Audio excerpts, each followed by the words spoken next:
Hello grade 9s, I'm Miss Babo and today's lesson we are going to be looking at the reactions of metals with oxygen. In this section we are going to look at how a reaction takes place between metals and oxygen and what ways we can use to prevent a reaction from occurring on the surface of a metal. Firstly, with regards to reactions of metals and oxygen, some metals can react with oxygen either during combustion, which means burning, or it can take place without combustion occurring. When combustion occurs, energy is released during the reaction, and when a metal reacts with oxygen, a metal oxide is produced. When a metal and oxygen react with one another, it forms an ionic bond. Remember, an ionic bond occurs between a metal and a non-metal. So in this equation or in this reaction, the metal will transfer electrons to the non-metal. This means that the metal becomes positively charged and the non-metal, which is oxygen, will become negatively charged. Our first example, which we are going to do, is magnesium. Magnesium is a magnesium ribbon will burn in the presence of oxygen to form a bright white light. The product of this equation or of this reaction is that a white powder is produced called magnesium oxide. An example where you can see magnesium burning is typically in fireworks. The chemical equation of magnesium burning in oxygen is N2Mg plus O2 gives us 2MgO. Remember, this is the balanced chemical equation. And our word equation will be magnesium plus oxygen gives us magnesium oxide. Easy way to remember how to name these reactions that we do with metals and oxygen is that the metal is the first element of our compound or of our product, and it simply gets the word oxide. Our next example is the reaction of iron and oxygen. So iron filings, or something simple like steel wool, which we find in the kitchen or which we would use in the kitchen, burns in the presence of oxygen in a bright yellow flame and produces sparks.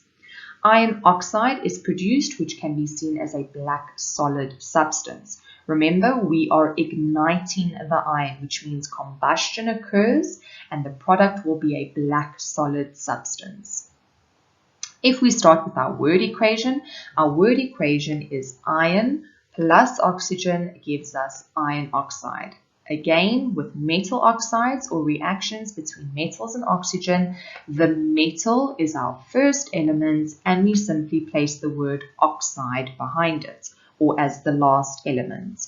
Our balanced chemical equation for the reaction of iron with oxygen is 4Fe plus 3O2 gives us 2Fe2O3. Again, balanced equation, so all the atoms on the product side are the same as the number of atoms on the reactant side.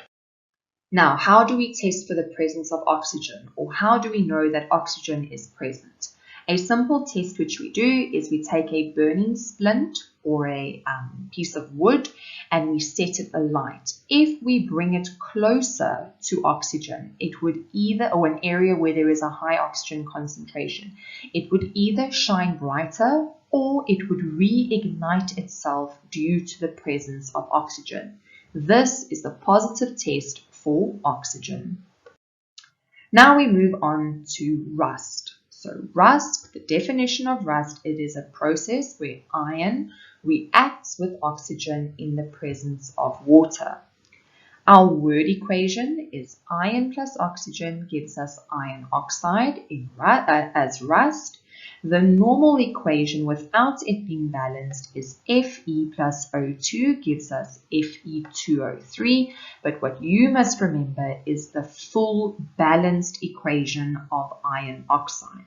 So this iron oxide is produced by 4Fe plus 3O2 and it gives us 2Fe2O3. So rust breaks down iron, which makes it corrosive. This usually occurs on the surface of iron that is exposed to the oxygen that is found in the air surrounding the iron. There are certain ways which we are able to prevent rust.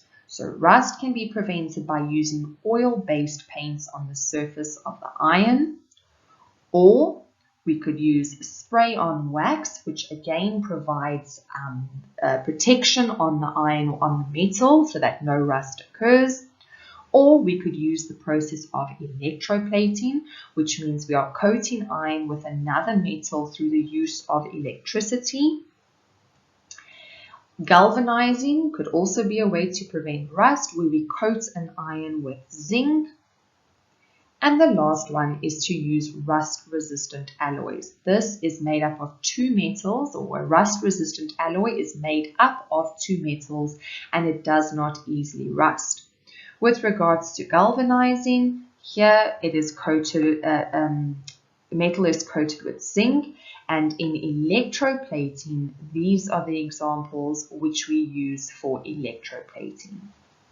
Thank you for coming to the lessons, grade 9s. We'll see you next time for the reactions of non-metals and oxygen.